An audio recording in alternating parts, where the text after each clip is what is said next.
eu hoje vou falar do papel da dispersão e das alterações das distribuições como resposta que as espécies têm às alterações climáticas. Isto é trabalho que eu fiz ao longo de vários anos, vou apresentar resultados que são relevantes para este tema.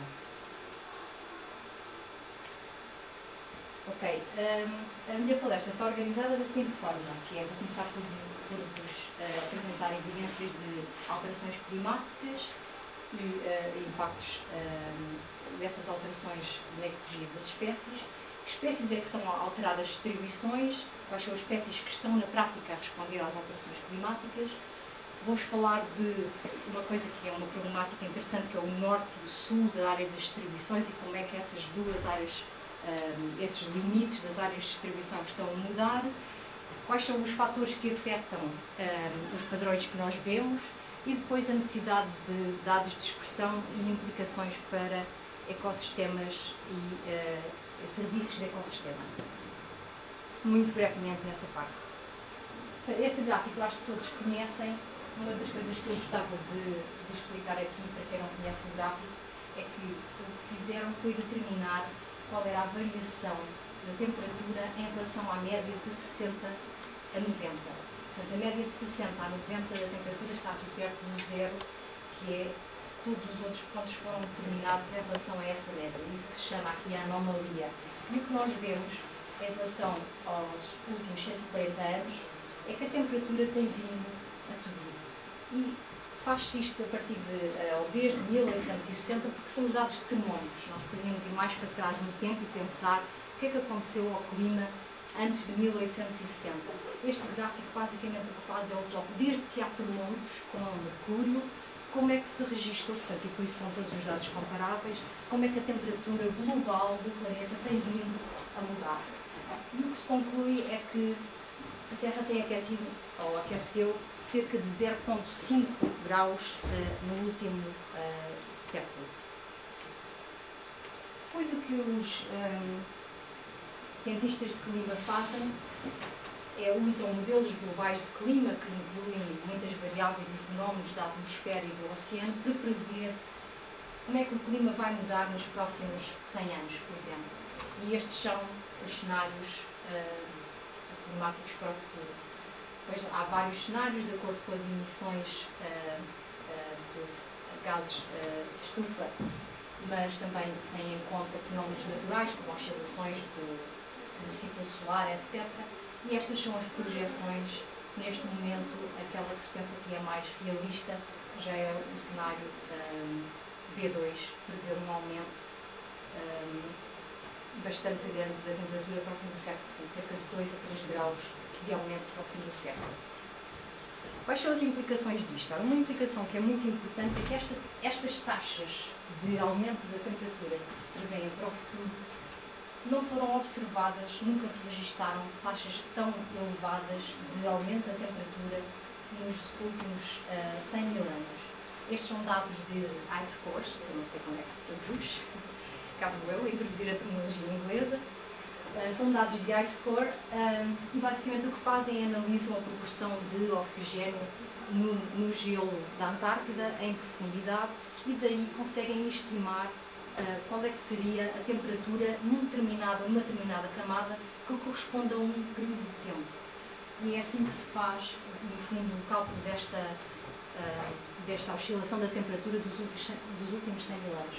A razão por que eu pus aqui este gráfico é simplesmente para dizer, de facto, o clima oscila e tem vindo a oscilar nos últimos 100 mil anos, mas as taxas de aumento de temperatura que estão previstas com os modelos globais de clima que existem no momento prevêem um aumento da temperatura muito superior a tudo o que foi observado no passado. Como é que nós vamos conseguir prever o que é que vai acontecer potencialmente a futuras distribuições de espécies se o que estamos perante, digamos assim, nunca foi observado no passado? É um grande desafio. Ora, eu não vou nesta palestra não pretendo responder a esse desafio. Eu vou começar por examinar o que é que estamos a ver no presente e como é que nós poderemos então compreender e quais as implicações para os humanos das alterações das espécies que nós vemos atualmente. Em paralelo com as alterações climáticas, Temos outra coisa também, na Europa especialmente, que é incrivelmente importante, que é as alterações no habitat. E o que nós vemos, isto é uma tabela que apresenta os valores para o Reino Unido, e o que é que aconteceu em termos de perda de habitat, de todos estes tipos de habitat. E o que nós vemos é que, em média, estes habitats que eles consideram seminaturais perderam ou foram destruídos numa média de 70%. Portanto, existem apenas 30% da média daquilo que existia no início do século. Na Europa, os habitats naturais estão incrivelmente fragmentados, foram destruídos e estão em áreas muito mais pequenas. Como é que as espécies vão conseguir responder a estes dois desafios? Por um lado, as alterações climáticas, o que é que vai acontecer? Por outro lado, as alterações no habitat. Ora bem, quais são as possíveis respostas? Para uma espécie que tenha capacidade de adaptação, provavelmente uma estratégia poderá ser ficar no mesmo sítio e adaptar-se. Por exemplo, aumentar o número de gerações por ano, florir mais cedo. Se for uma árvore, a floração ocorre mais cedo. Se for uma ave, poderá aumentar o número de gerações, produzir mais crias. No caso da espécie não ter essa capacidade de adaptação, outra possibilidade é simplesmente mudar de distribuição. E, basicamente, o que essa espécie poderá fazer é aquilo que nós chamamos de seguir o clima, seguir os locais onde o clima continuará a ser suitable, a ser adequado. Se não conseguir fazer nenhuma destas duas coisas, provavelmente essas espécies vão acabar por se extinguir.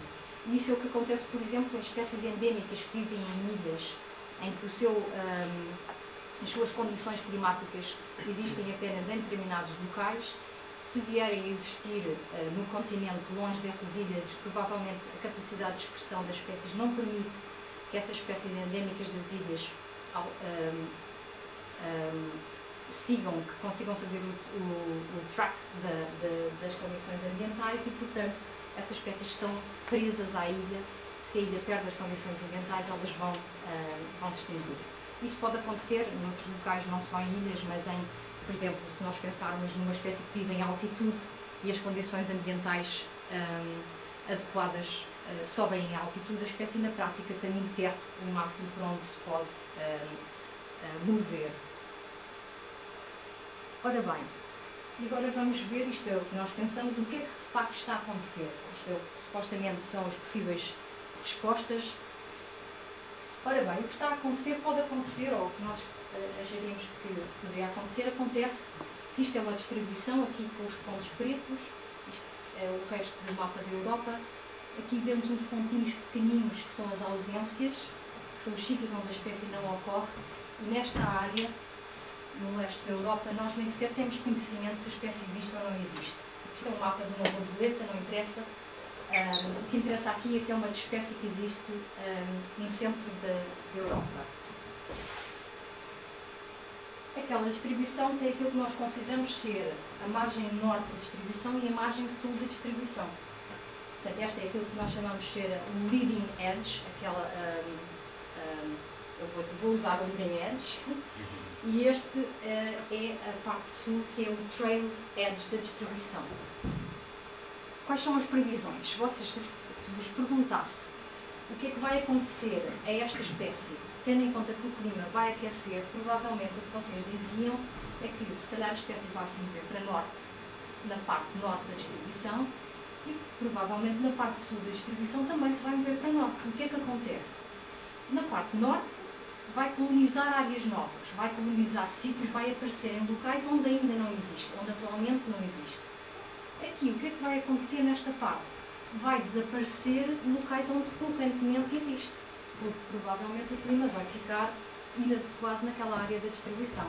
Ora bem, vamos ver se de facto é isto que acontece. Vamos olhar primeiro para a parte norte da distribuição. Agora, esta parte da palestra vai ser incrivelmente focada com dados do Reino Unido. E porquê com dados no Reino Unido? No Reino Unido existe uma cultura incrível de naturalismo. Portanto, as pessoas gostam de ir para o campo, registar. Eu neste sítio vi esta espécie, vi aquela espécie, registram esta informação toda e depois entregam esses dados a organizações que compilam a informação. O que acontece é que, por causa destes hábitos dos borboletas, nós temos 2 atlas para a distribuição das borboletas, 2 atlas para a distribuição das aves, e conseguimos comparar o que é que acontece às alterações entre os dois intervalos de tempo em que os dados foram registados. No caso das borboletas, eu tenho bases de dados que datam de 1800, 1801, tenho dados do princípio do século XIX. É impressionante. Portanto, de facto, eles têm uma quantidade de informação fantástica e é um sítio excelente para estudar as alterações climáticas e como é que as alterações climáticas afetam a distribuição das espécies. Para além disso, temos também muito bons dados climáticos, isto é, nós sabemos que a distribuição das temperaturas tem vindo a mudar, portanto, os registros médios da temperatura inglesa têm vindo a mudar desde os anos 70, por exemplo, até 2005. Portanto, o que eu posso fazer é comparar como é que a temperatura mudou e como é que as distribuições mudaram para os mesmos intervalos de tempo. E é isso precisamente que foi feito. Isto foi feito publicado na Nature em 2021 e o que eles fizeram foi, usaram aquelas 2 fontes de informação e chegaram à conclusão, neste caso, o que temos aqui é a alteração da distribuição total de cada uma das espécies. Se for 0, quer dizer que não há alteração, quer dizer que a espécie manteve a distribuição exatamente como era. Se estivermos neste lado do gráfico, quer dizer que a distribuição aumentou, quer dizer que a espécie passou a estar a ocupar o maior número de quadrículas. Se estivermos deste lado do gráfico, quer dizer que a espécie passou a ocupar um menor número de quadrículas. E isto é o número de espécies para que esta análise foi feita. E o que observaram foi que em 34 de 46 borboletas, a espécie de facto acabou por perder distribuição desde 1970. Portanto, será que de facto está a haver resposta às alterações climáticas? O que eles repararam também foi que estas espécies especialistas não conseguiram responder às alterações climáticas. As espécies que estão neste lado do gráfico são estas espécies da barra preta, que são as espécies generalistas, são as espécies que são mais móveis. E, portanto, estas espécies conseguiram aumentar a área de distribuição. As espécies especialistas não conseguiram e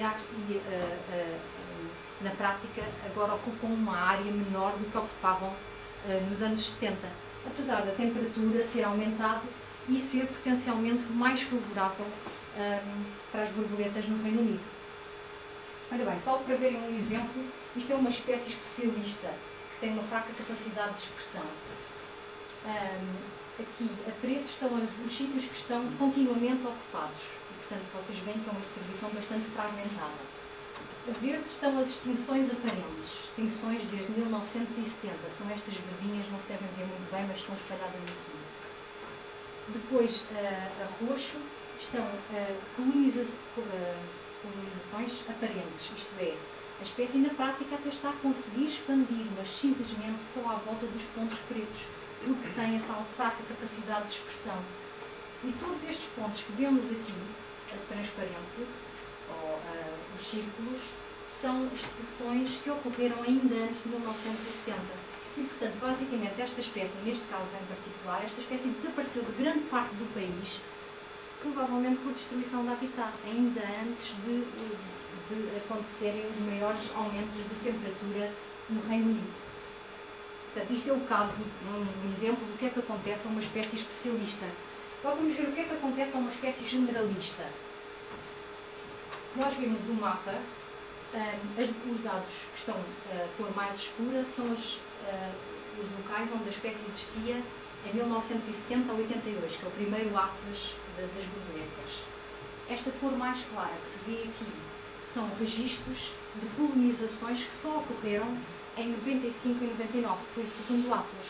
Portanto, todas estas áreas mais claras são colonizações recentes porque o clima se tornou favorável. Isto é um exemplo de uma espécie, eu queria mostrar-vos outra, que é mesmo extrema, é o caso da borboleta chamada coma, que eu não sei em português como é que se diz. E basicamente esta espécie tem aparecido no norte da Inglaterra e no sul da Escócia tem colonizado muitas áreas, pessoas que viviam em York e que nunca tinham visto esta espécie e agora passaram a vê-la com frequência nos seus jardins, etc. Portanto, mais uma das espécies que é generalista e que está a aumentar imenso a sua área de distribuição no Reino Unido. Ok. Depois, o que fizemos foi, isto foi um estudo feito no laboratório onde eu estava a trabalhar, pela Rachel, e basicamente o que ela fez foi, compilou esta informação de 2 intervalos diferentes no tempo para uma quantidade de grupos taxonómicos muito grande. Ela fez isto para mamíferos, aves, répteis e anfíbios, peixes de água doce, linguinhas e libélulas, gafanhotos, bem, outros que não sei o nome sequer em português. Uma quantidade enorme de grupos taxonómicos. Isto porque os ingleses registram tudo quando vão para o campo, não é só os passarinhos e as borboletas, eles também registram as aranhas e, portanto, esta informação existe para uma quantidade enorme de grupos taxonómicos. Ela comparou 2 intervalos de tempo, que nem sempre coincidiram exatamente em termos do intervalo exato, mas que correspondiam a um intervalo de 30 anos entre observações. E o que ela observou foi que nesta parte norte da distribuição das espécies que estão no sul da Inglaterra, 84% das espécies expandiram a sua distribuição para norte. Isto foi impressionante, este resultado. Isto mostra que, de facto, ao longo de todos estes tipos estes grupos taxonómicos diferentes, a resposta é muito parecida. Isto é, a maior parte das espécies estão, de facto, a ir para norte e a colonizar áreas mais a norte em Inglaterra. Uma coisa que ela também fez, que não apareceu neste paper na Global Genes Biology, foi tentar ver o que é que acontecia àquilo que nós chamamos de trailing edge, à parte sul da distribuição, no caso das espécies já terem uma distribuição no norte da Inglaterra. Basicamente, ela não deu estes dados no paper, mas ela não encontrou resposta nenhuma. Isto foi impressionante também, porque havia um número significativo de espécies com esta distribuição a norte. Estas espécies de sul, 84% estão de facto a ir para norte, mas ali não parecia haver resposta nenhuma. Ora, se isto é verdade, isto é fantástico. O que é que vai acontecer com o climate change? Se isto fosse verdade, o que vamos acontecer é nós vamos ter cada vez mais espécies a norte, não acontece nada ali, isto é notícias fantásticas para a conservação, o que é que estamos aqui a fazer? Não temos que nos preocupar, porque vamos ter mais espécies em todo o lado. Bem, será que é mesmo esse o caso? E, basicamente, um dos meus pós-docs foi precisamente para investigar este assunto. Será que é mesmo este o caso? Será que não há resposta na tal margem sul da área de distribuição das espécies? Nós partimos do cenário que, potencialmente, poderia ser esse o caso. Poderia não haver resposta na parte sul. Mas também assumimos que pode haver, se calhar, nós não estamos a detectar as coisas da forma correta. Se calhar, as exposições são muito mais difíceis de detectar do que as colonizações. Isto é, se de repente aparece uma espécie nova no meu jardim, eu imediatamente registro que aquela espécie ocorreu e envio para o meu para o voluntário que reúne as observações todas. No entanto, se uma das espécies não ocorre num ano, eu não vou dizer que a espécie não ocorreu, se calhar não ocorreu este ano, mas para o ano ocorre.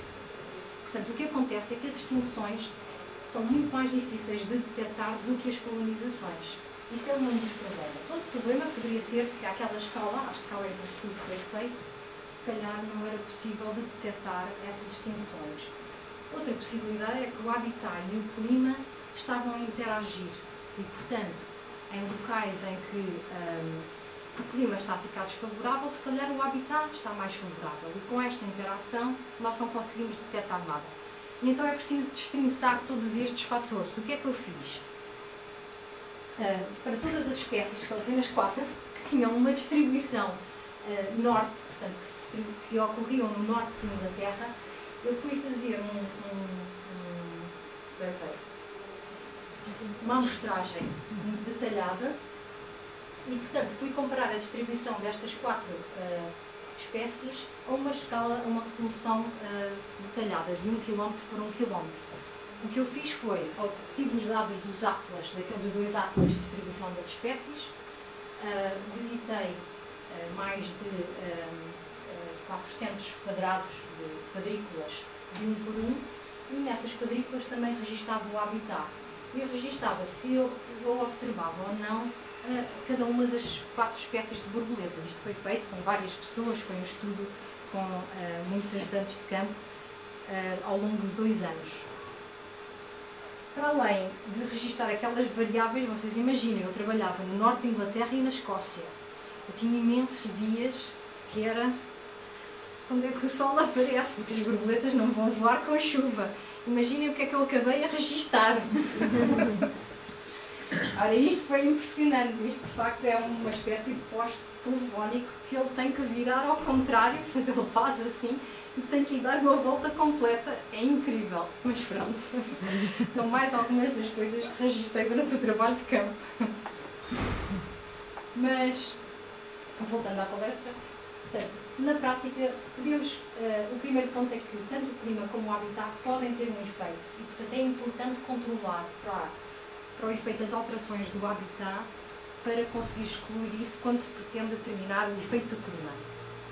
Pois outra coisa que é importante é se as distribuições estiverem a mudar, de facto o que eu espero é que o que eu prevejo é que as espécies estejam a mudar em latitude, que estejam a ir para latitudes mais altas, mas também em altitude, portanto, que estejam a mudar para altitudes mais elevadas. E, portanto, essas são as minhas previsões. Eu fiz o trabalho e o que verifiquei é que, de facto, o habitat era importante e tinha desaparecido 25% das quadrículas 1 por 1 que eu tinha observado para esta espécie que está no norte, 1/4 das quadrículas, e naquele caso também a espécie desapareceu simplesmente porque já não havia habitat. O habitat tinha sido completamente destruído. Para estas 2 espécies, o habitat mantinha-se, na maior parte dos casos, e o que eu fiz foi retirei estes dados, estas quadrículas, da análise subsequente.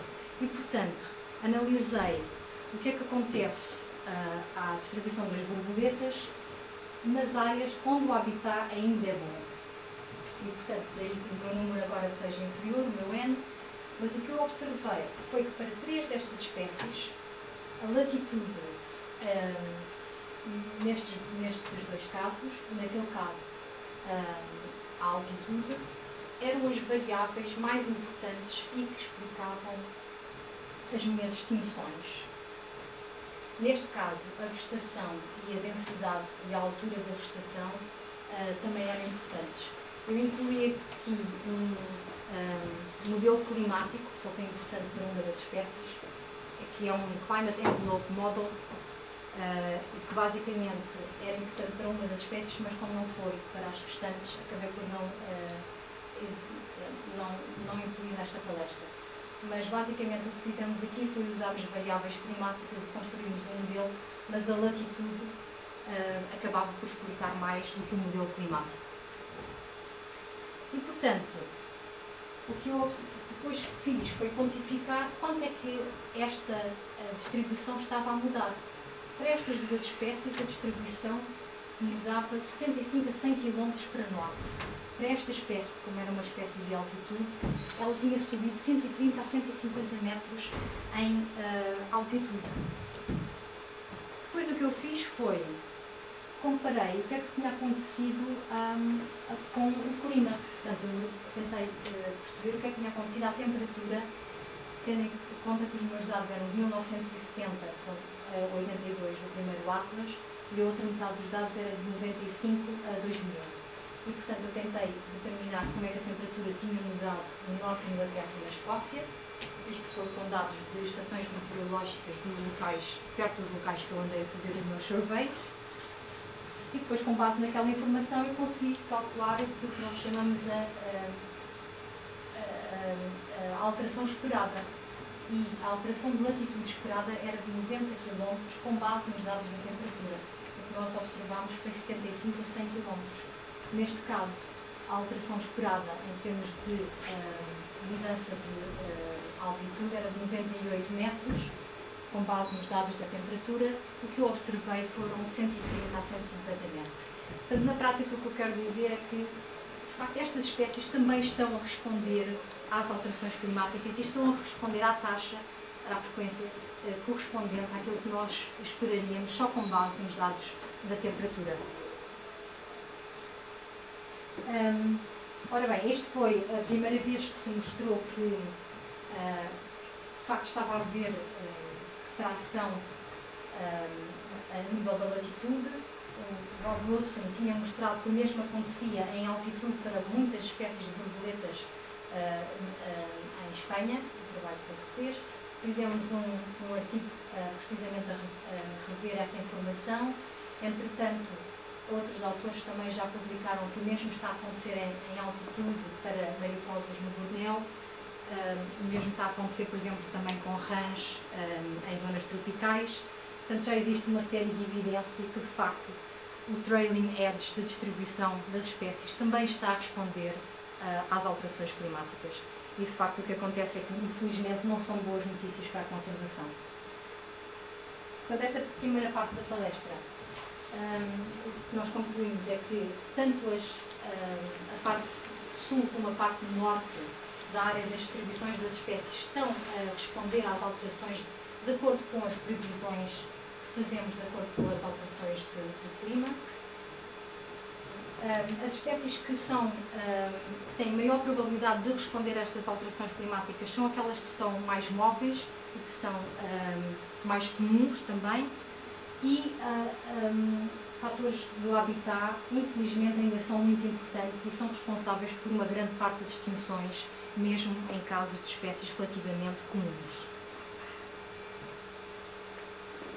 Agora, é interessante explorar que outros fatores é que afetam esta taxa de expansão das espécies. Um trabalho que foi feito com esta Speckled Wood, outra vez não sei o nome em português, o que eles fizeram foi, aqui temos uma escala diferente. A preto estão as áreas que estão ocupadas desde 1940 a 1989, a vermelho estão as colonizações recentes, de 90 a 99, e depois há aqui umas cruzes, que não se vê bem que são cruzes, mas são locais onde a espécie existiu historicamente, mas desde 1900 para a frente que desapareceu. Isto porque o clima em Inglaterra foi bastante frio no fim do século XIX e início do século XX. E, portanto, esta espécie desapareceu de uma série de áreas e manteve-se aqui e ali e agora está a expandir com o aquecimento da temperatura. E, portanto, é interessante verificar o que é que vai acontecer, o que é que permite às espécies expandirem em cada uma das áreas de distribuição. O que fizeram neste estudo foi comparar a taxa de expansão,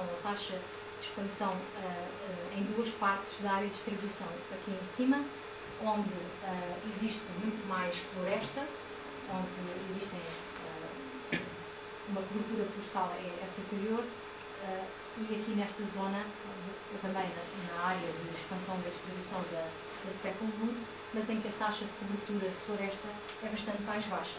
E, portanto, eles compararam a taxa de expansão da borboleta com a taxa de cobertura de floresta. E o que concluíram foi que na Escócia a taxa de expansão da borboleta é mais elevada e, portanto, isto em relação ao ano de 1970, em que começou a haver expansão. A taxa de expansão na Escócia é bastante mais elevada em termos de número de quadrículas ocupadas do que na zona de York, em que existe uma muito menor cobertura de floresta. Portanto, em York existe 25% menos floresta do que na Escócia. Portanto, o habitat também é importante para a taxa de expansão das espécies. Mas existem outros fatores, que afetam potencialmente o padrão e a taxa de expansão das espécies. A dispersão, obviamente, é fundamental, a taxa de fecundidade de cada uma das espécies e depois, quão específica é que é, no caso das borboletas, a lagarta, quais são as plantas que ela escolhe para se alimentar. Por exemplo, no caso desta borboleta, a coma foi incrivelmente, está a ser uma das espécies mais bem sucedidas, com a maior taxa de expansão, porque precisamente a sua lagarta conseguiu adaptar-se a novas plantas. Isto é uma coisa completamente imprevisível. Era uma espécie que se alimentava exclusivamente de uma árvore e agora incluiu urtigas e uma outra planta na sua dieta, o que poderá trazer relações completamente inesperadas em relação às alterações climáticas. E, portanto, num estudo feito com esta borboleta, o que fizeram foram comparar as duas populações do core, do centro da distribuição e da margem da distribuição, nos dois locais. E o que fizeram foi comparar diferentes aspectos da morfologia das borboletas. Compararam aqui a largura do tórax, o comprimento do tórax, o comprimento das asas, e compararam nas populações no centro e na margem da distribuição. Depois analisaram esta informação para a Inglaterra e para a Escócia.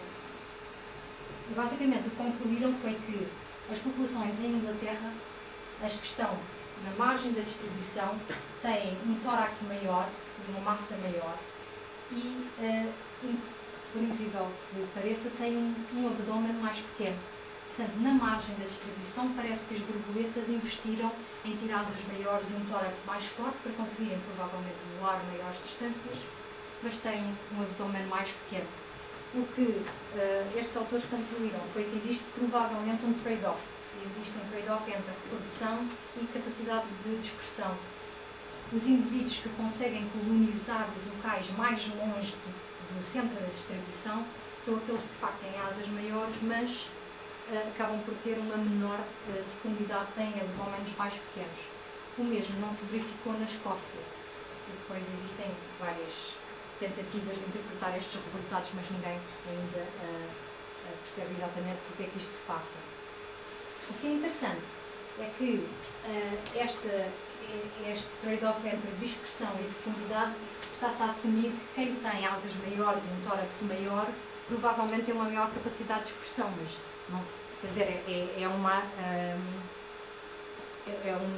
está-se a assumir, não se tem a certeza absoluta. Portanto, na prática, era necessário, como seguimento daquele trabalho, tentar perceber exatamente como é que funciona a dispersão. Será que a dispersão está ligada com a fisiologia? Ter asas maiores de facto ajuda a uma borboleta a conseguir chegar a um sítio mais longe? Ter um tórax maior ou mais forte de facto contribui para a dispersão ou não? E, portanto, este tipo de mecanismos é algo que eu estive a estudar agora com o projeto que consegui, e basicamente isto é importante porque a maior parte dos papers, mesmo papers muito influentes como este, feito por Thomas et al.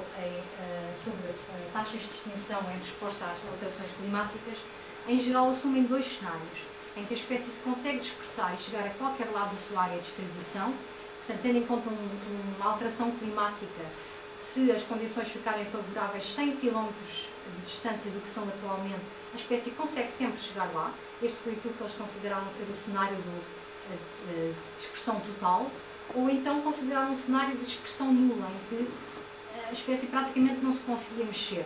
E, portanto, o que fizeram foi determinaram as taxas de extinção, tendo em conta estes dois cenários extremos. E, portanto, a informação de dispersão é incrivelmente necessária, não existe. E nós tentámos combatar isso, fazendo um projeto que está ainda a decorrer, portanto, eu vou-vos mostrar os dados preliminares. E, basicamente, o que fizemos foi compararmos locais, novamente, no centro da distribuição com locais na margem da distribuição. Mas desta vez, em vez de compararmos apenas a morfologia das borboletas, portanto a dimensão das asas, do tórax, o abdômen, o que fizemos foi, de facto, monitorizar o movimento das borboletas. E, portanto, o que nós fazíamos era apanhávamos as borboletas, marcávamos-las com uma caneta, ficavam com um código e eram cada borboleta marcada individualmente.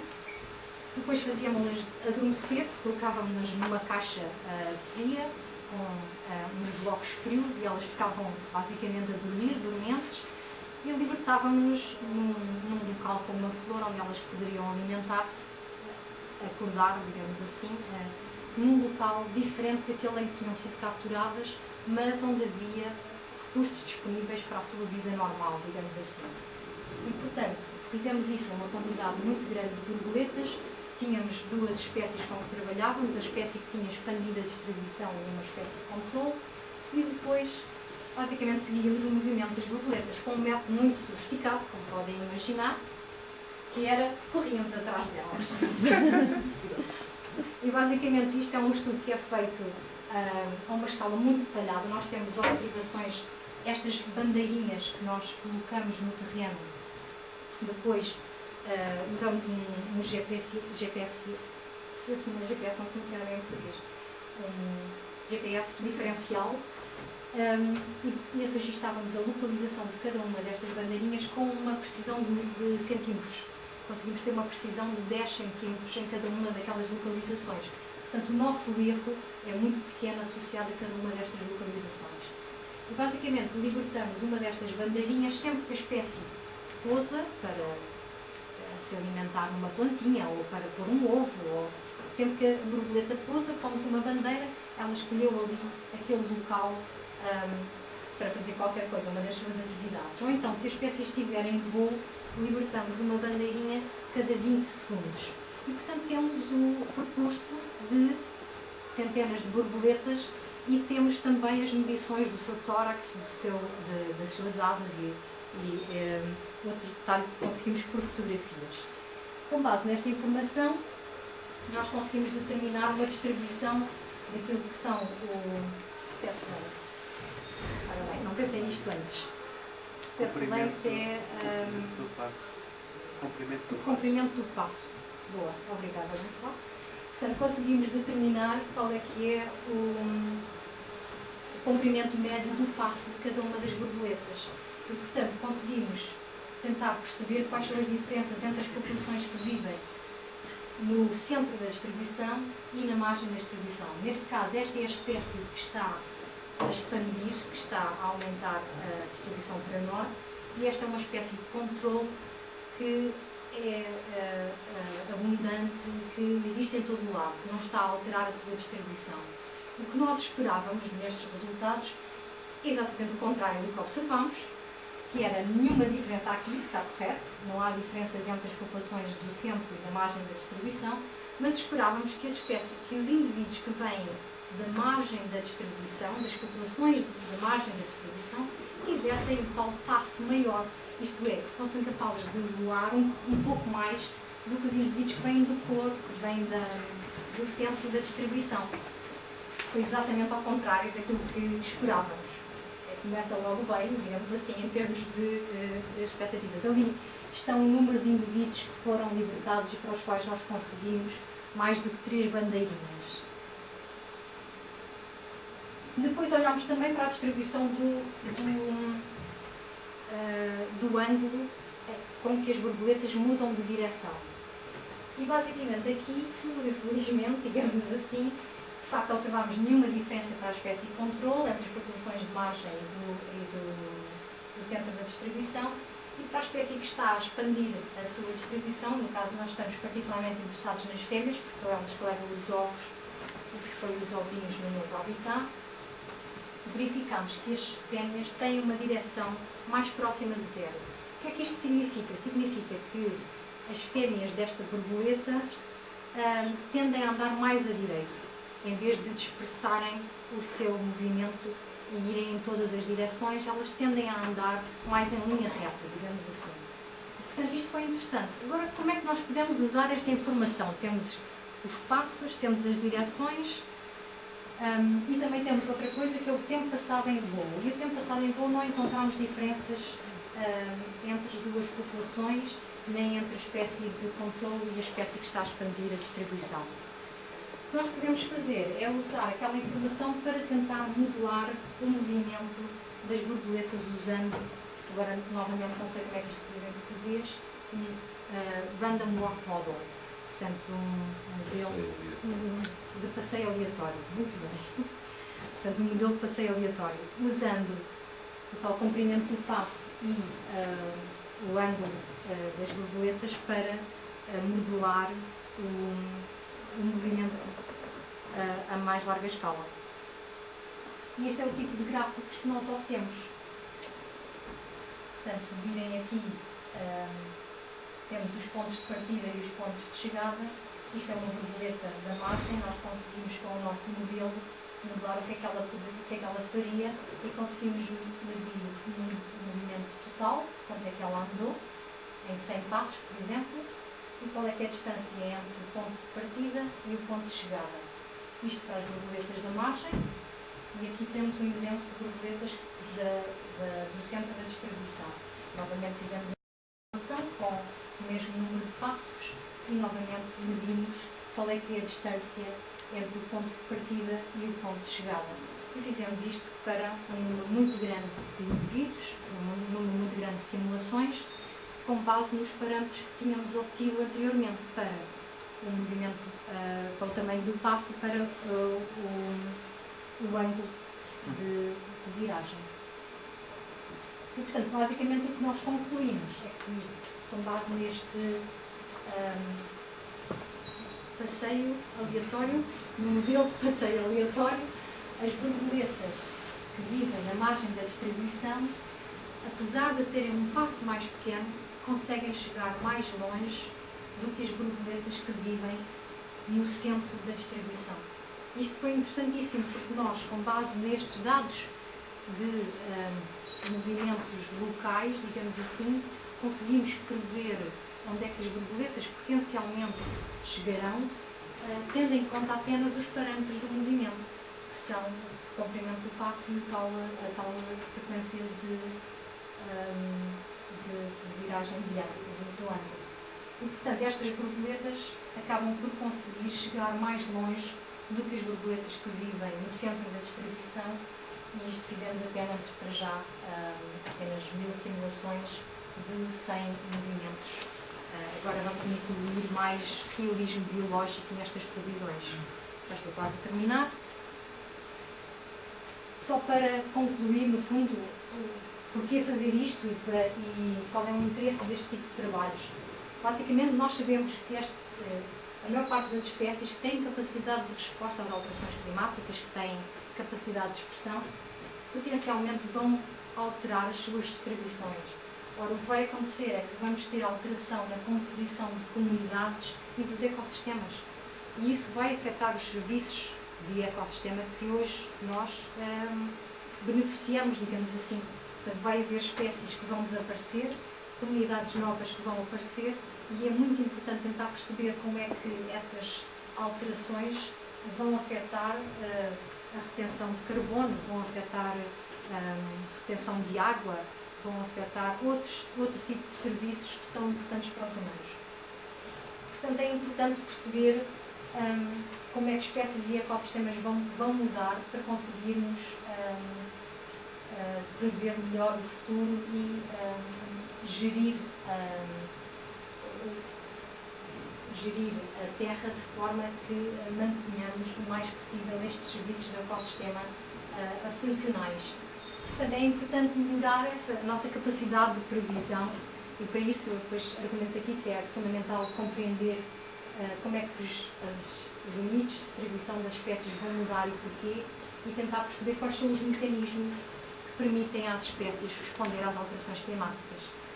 E pronto, por fim, só gostava de agradecer a todas as pessoas que colaboraram comigo, a minha aluna de doutoramento e a minha pós-doc, e vocês por ouvirem. Muito obrigada.